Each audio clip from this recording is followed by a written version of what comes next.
CH-57 महाद्वीप का मालिक राजावत परिवार द्वारा मानव के साथ एक अजनबी जैसा व्यवहार किया गया, लेकिन मानव को कोई फर्क नहीं पड़ा। भूपेंद्र सिंह ने मानव की ओर देखा और बात करना जारी रखा। जैसा तुमने कहा था, मैंने तुम्हें गलत समझा, ठीक है। लेकिन वो तुम्हारी कान की बाली तो सिर्फ से हिमालय में ही मिलती है, उसका क्या? ऐसा नहीं है कि आप नहीं जानते कि यह क्या है, और मैं ये अच्छी तरह से जानता हूँ। बिल्कुल, यह मेरे दोस्त जय सिंह का घर है। राजावत परिवार में आने का कारण ये था कि मैं को नहीं देख पा रहा था, मैं यहाँ जय सिंह को देखने आया हूँ।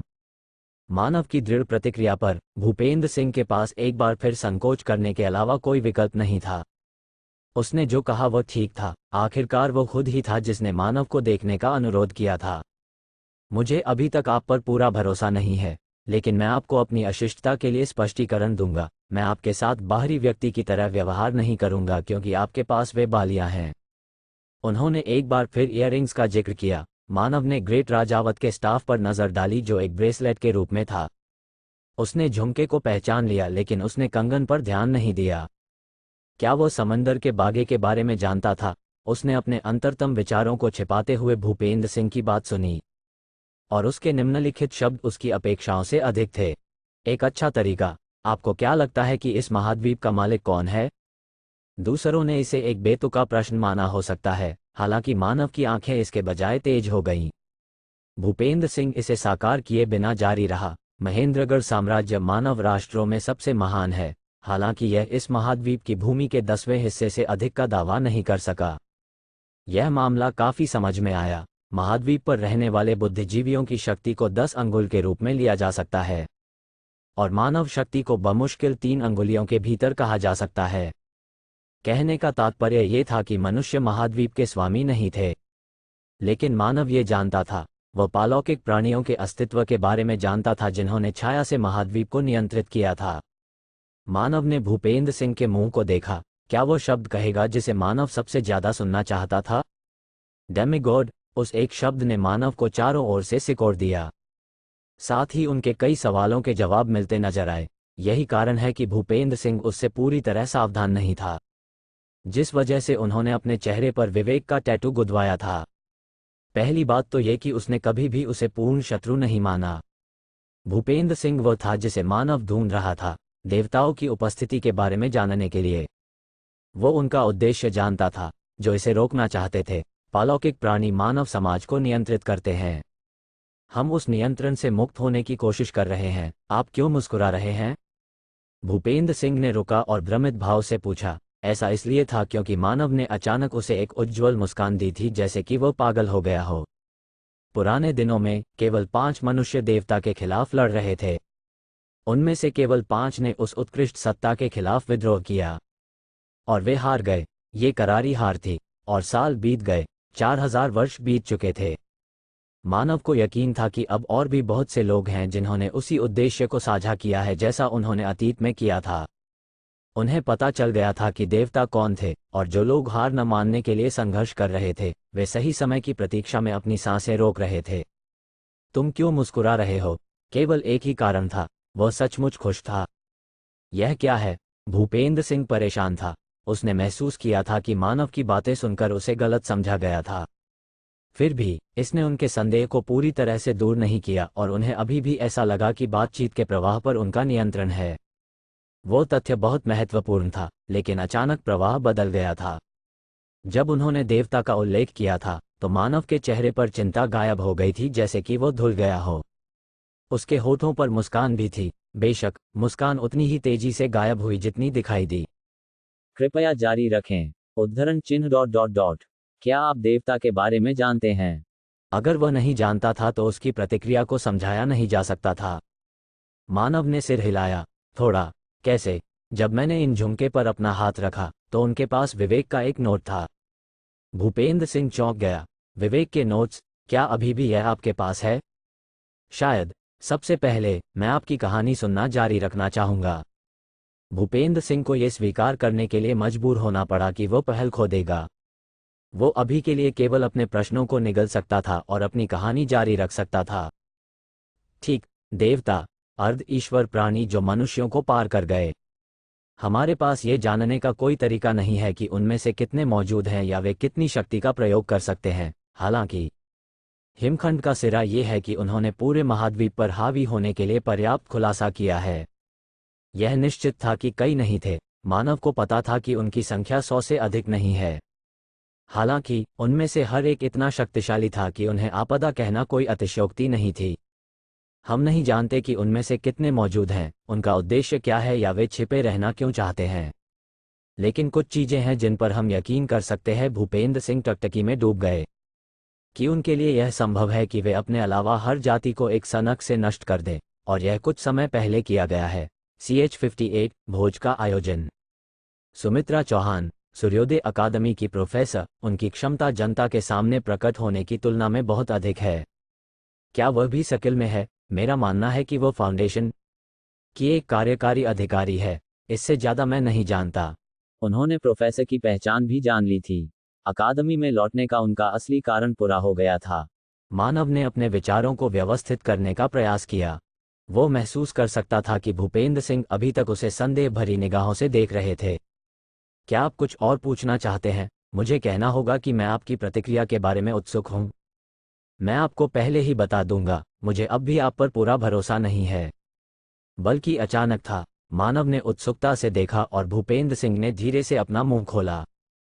सबसे पहले मैं चाहता हूं कि तुम मुझे एक बार इयररिंग्स का उपयोग कैसे करते हैं ये दिखाओ।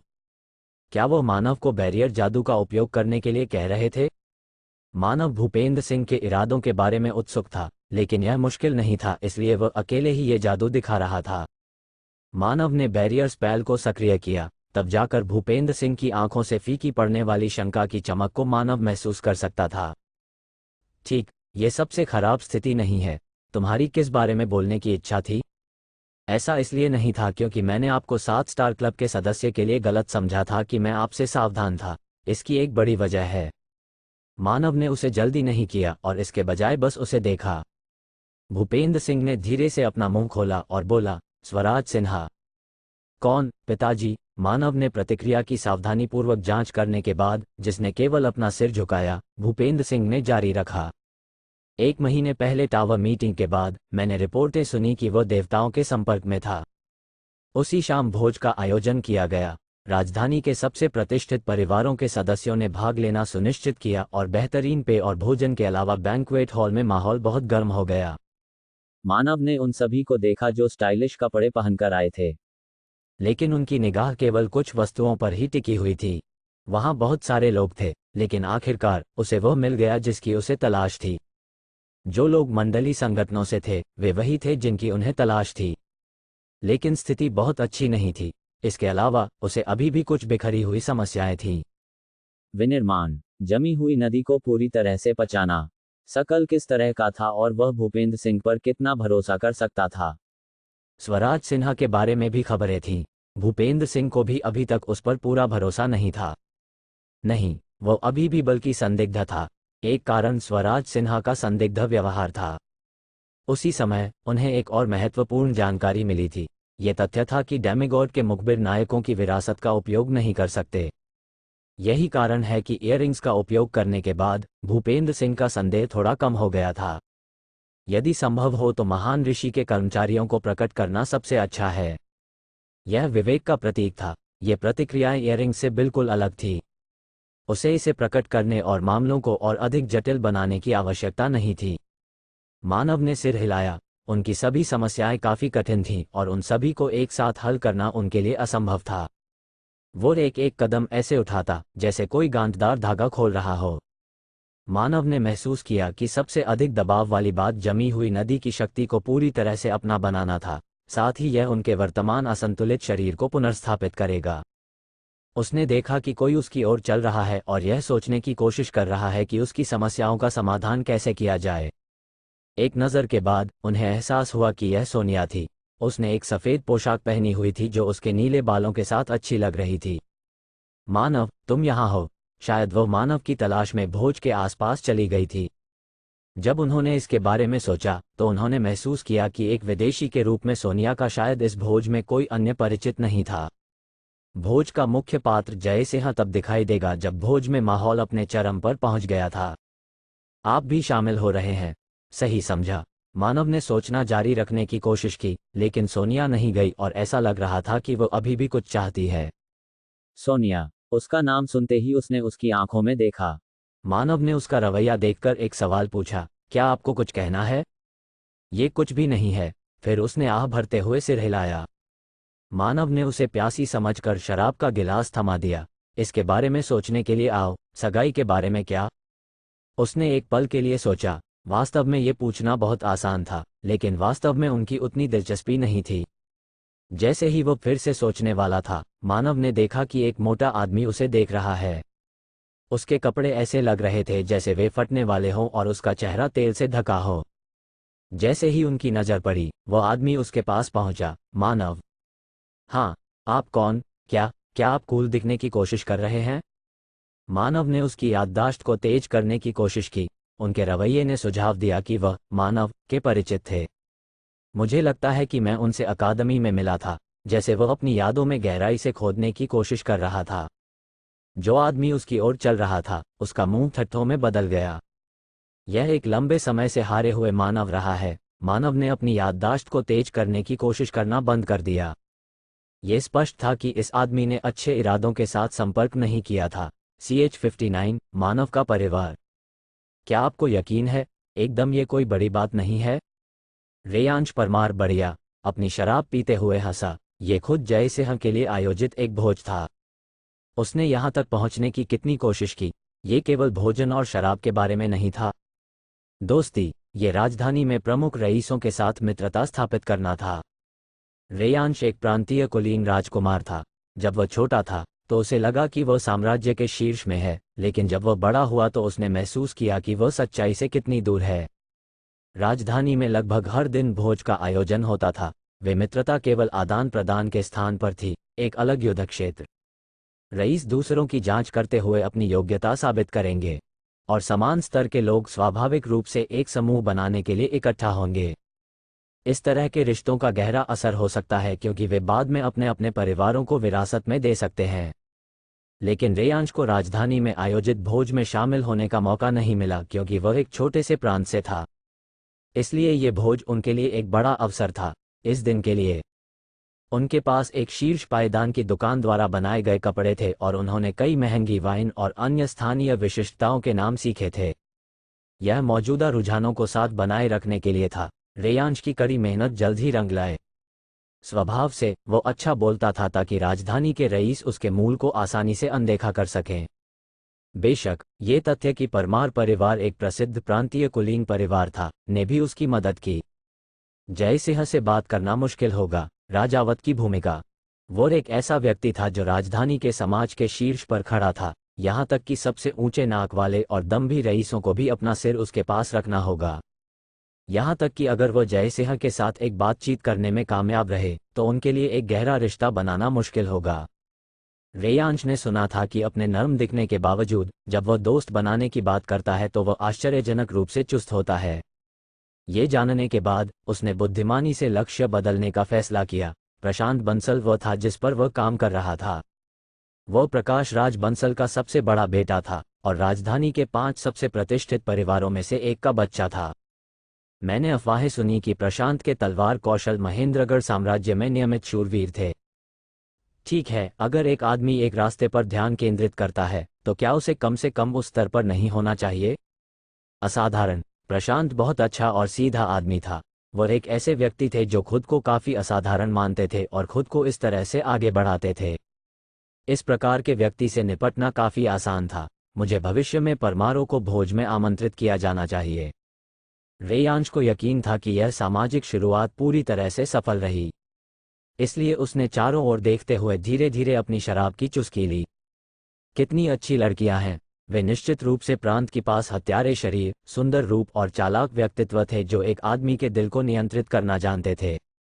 रेयांश ने एक एक करके उनका निरीक्षण किया, इस दुष्ट विचार को लेकर कि शायद उनमें से एक उसकी पत्नी बन जाएगी। तभी एक लेडी की नज़र उस पर पड़ी।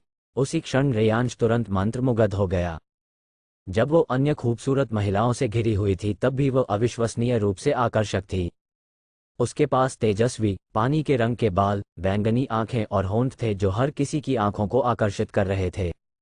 वो इतनी खूबसूरत थी।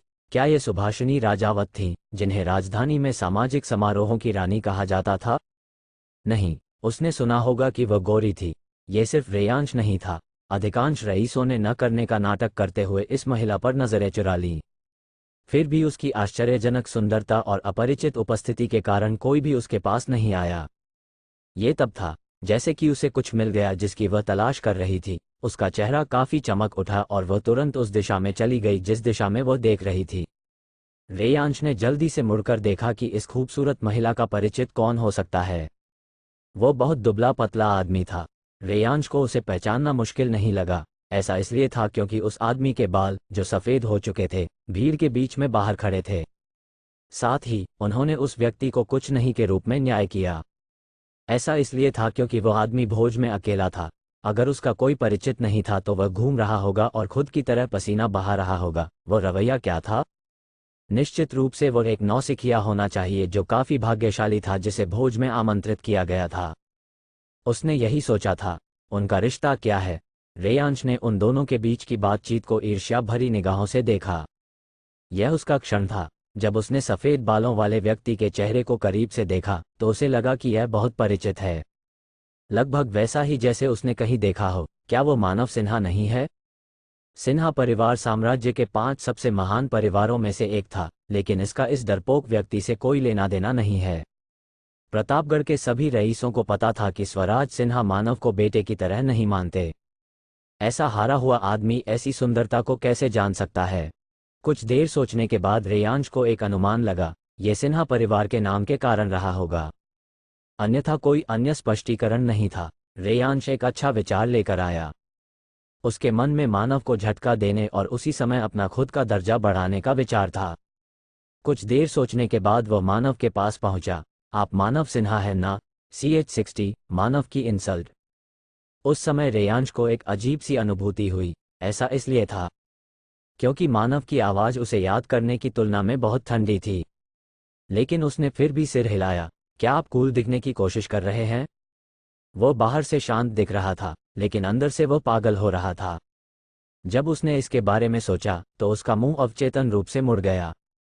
लंबे समय से किसी ने भी सिन्हा फैमिली का हारे हुए नहीं देखा है। रेयांश ने सोचा कि अगर उसने ऐसा कहा तो मानव किसी तरह की प्रतिक्रिया तो देगा, लेकिन ऐसा नहीं था। इसके बजाय मानव ने उससे और दूरी बना ली और मानव ने उसे ऐसा दिखाने की कोशिश की जैसे कि अब उसकी कोई दिलचस्पी नहीं हो। ये स्पष्ट अवहेलना थी। रेयांश का चेहरा एक पल के लिए लाल हो गया, लेकिन वह फिर भी अपने गुस्से पर काबू पाने में कामयाब रहा।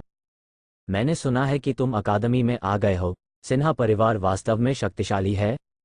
मुझे विश्वास नहीं हो रहा है कि तुम, जो मुझसे कम प्रतिभाशाली हो, तुम्हें कैसे भर्ती किया जा सकता है। मानव, भाड़ में जाओ। रेयांश के पास उस समय अवचेतन रूप से अपना मुंह खोलने के अलावा कोई चारा नहीं था। उसने अभी क्या कहा? भाड़ में जाओ। क्या मानव ने मुझे गाली देने की हिम्मत की है? मानव, जो उससे पहले आंख तक नहीं मिला सकता था, उसने उसे आज गाली देने की कोशिश की। मानव, क्या तुम उसे जानते हो? जैसे ही रेयांश हमला करने वाला था, सोनिया ने हस्तक्षेप किया। उसने सोचा कि उसकी आवाज अविश्वसनीय रूप से सुंदर थी और इसलिए उसने अपने गुस्से को दबाने की कोशिश की। वो एक सुंदर स्त्री के सामने कुरूप चेहरा नहीं दिखा सकता था। उसने सोनिया को अपनी कोमल मुस्कान दी। मुझे खेद है, हमारी मुलाकात बहुत देर से हुई। मेरा नाम रेयांश परमार है। आपका शुभ नाम क्या है? सोनिया ने अपने पेट में मरोड़ को जबरदस्ती दबा दिया। जैसे ही उसने उसका चेहरा देखा और उसकी आवाज सुनी, उसने उसे बीमार महसूस कराया। सबसे पहले, महेंद्रगढ़ साम्राज्य में रईस बहुत अनौपचारिक थे। उसके लिए यहाँ के रईसों का रवैया सिर्फ दिखावा था। यही कारण है कि उसने मानव की तलाश की, जिसने उसे एक खाली चेहरे से बात की। सोनिया राजपूत। फिर भी वो इसे नज़रअंदाज नहीं कर सकती थी, इसलिए वह केवल अनिच्छा से जवाब दे रही थी। आह, तो आप शायद जय सिंह की मंगेतर हो। सगाई की पुष्टि नहीं हुई है अभी तक। रेयांश ने हल्की सी मुस्कान दी। सही, अब वो समझ गया। वह दूसरे देश से है, इसलिए उसे आसानी से मूर्ख बनाया गया था। सच में, ये तथ्य सिन्हा परिवार के लिए शर्म की बात थी। एक खुला सच था जो कुलीन दुनिया में सभी के लिए जाना जाता था। हालांकि यदि दूसरा व्यक्ति किसी दूसरे देश का रईस होता तो ये समझ में आता कि वे नहीं जानते होंगे रेयांश क्या चल रहा है। तभी प्रशांत का समूह आ गया। वे रेयांश के लिए प्रतीत होते थे, लेकिन उनकी नज़र सोनिया पर थी। रेयांश के पास एक बेतुका विचार था जब उसने उनकी निगाहों को देखा। वे ढोल के एक पैकेट की तरह हैं। ऐसा लग रहा था कि वह पहले ही भूल गया था कि उसने ठीक उसी कारण से संपर्क किया था। उसके साथ ऐसा हुआ कि कई बाधाएं सामने आई थीं, लेकिन उसने जल्द ही स्थिति का लाभ उठाने का एक तरीका सोचा। एक बार फिर उसने अपनी प्यारी सी मुस्कान दी और कहा, सोनिया जी, वहाँ उस मेज़ पर कितनी बढ़िया ड्रिंक है, क्या आप ड्रिंक पीना चाहोगी? नहीं, मैं मानव से बात कर रहा हूँ। उसने कोई सम्मान नहीं जोड़ा। वह आपका नाम पुकारने के लिए पहले से ही काफ़ी करीब था। रेयांश के होंठ फड़क गए। सोनिया, आपको कुछ गलत लग रहा है। गलत? क्या कहना चाहते हो? सोनिया, यह आदमी वास्तव में सिन्हा परिवार का सदस्य है, लेकिन वह एक हारा हुआ व्यक्ति है जो जादू का उपयोग करने में असमर्थ है। उसे सिन्हा फैमिली की लज्जा, अपमान कहा जाता है। रेयांश बोलता रहा। और स्वराज सिन्हा ने भी मानव से पहले ही उम्मीद छोड़ दी है और इसलिए उन्होंने मानव को अकादमी में डाल दिया था। मैंने सुना है कि वो सूर्योदय अकादमी में भी खुद को बदनाम कर रहा है। जैसी कि उम्मीद थी, प्रशांत और उसके दोस्त भी रेयांश के साथ मिल गए और पूरी तरह से योजना बनाकर वह मानव की बेइज्जती कर रहे थे। प्रशांत ने मुस्कुराते हुए कहा, मानव, मैं आपके बड़े भाइयों को मैं जानता हूँ। अनुराग और राज, वे दोनों जादू की मीनार में जादूगर हैं। अनुराग हाल ही में मैजिक टावर में फ्लो मास्टर बने हैं। इसलिए वे दोनों अविश्वसनीय लोग हैं जो आपके खून को साझा करते हैं। नहीं, मुझसे गलती हो सकती है। मुझे नहीं लगता कि उनके पास आपके जैसा ही खून हो। लेकिन उनकी इन सब बातों से सोनिया को कोई फर्क नहीं पड़ा। मानव भी उनकी बातें सुनता रहा। यह केवल इसलिए था क्योंकि यह जय सिंह के लिए एक बोझ था जिसे उसने सहने की कोशिश की। अगर वो इन लोगों को यहाँ मारता तो दावत का माहौल खराब हो जाता, जो फिर जय सिंह के लिए परेशानी बन जाती। हालांकि इन कुछ लोगों की व्यंग्यात्मक टिप्पणी वास्तव में अतिशयोक्तिपूर्ण थी। ये तब हुआ था, मुझे लगता है कि यह थोड़ा कठोर है। उन शब्दों को कहते हुए कोई समूह के पास पहुंचा और सभी की निगाहें मुड़ गई कि वो कौन है। वहां 4 लोग थे, उनमें से प्रत्येक मानव का जाना पहचाना चेहरा था। बारीकी से देखने पर वे रईस थे जिन्होंने कॉर्टेस पर उनके प्रति कृतज्ञता व्यक्त की थी। रेयांश ने आश्चर्य से बोलने वाले व्यक्ति की ओर देखा। क्या ये रंजित सिंह शेखावत है? वह शेखावत परिवार का बच्चा था, जिस पर रेयांश भी ध्यान दे रहा था। वह प्रशांत की तरह प्रभावशाली नहीं था, लेकिन उसका परिवार अभी भी भोज में शामिल सभी प्रतिभागियों में सर्वश्रेष्ठ में से एक था। ऐसा आदमी मानव का साथ क्यों देगा? कठोर से आपका क्या मतलब है?